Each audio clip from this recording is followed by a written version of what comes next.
Hey, well, I hope your prayer journey is going good. Day 10. Can you believe we're already 25% of the way through? And I'm here where I say my daily prayer right now. Sometimes I may go to a different place. This is kind of my morning spot where I come to say the daily prayer. And you know, when I pray this daily prayer, what happens is in the sky above our house, lightning begins to flash. And then thunder begins to kind of roll through the neighborhood, and it reverberates throughout all my neighbors' houses. And they know that that's the time I've come to pray.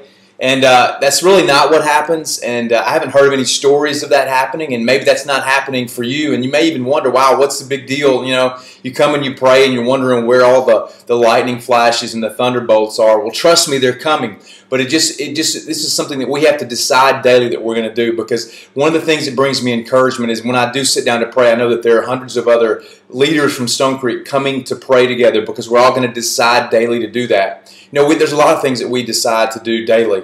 You know, I have this thyroid disease where actually my body's attacked my thyroid and it doesn't work anymore. So every morning I get up and I take my medicine. You know, I know right where it is. I get up every single day and I take it. And because it's something I have to do on a daily basis. And if we'll continue to pray 40 days on a daily basis, I really am convinced and believing that God's going to do some really new things in the lives of people that come to Stone Creek.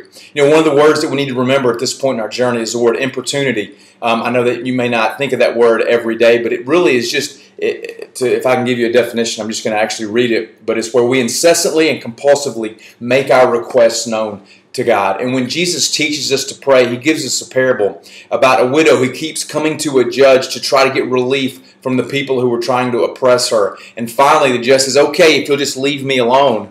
And Jesus uses that as an example of how we're to pray, to continually keep coming. And it's a word that we can do because we can decide daily to do that. I'm excited about this weekend as we start our new series, and I hope that you guys are continuing to be able to pray on a daily basis.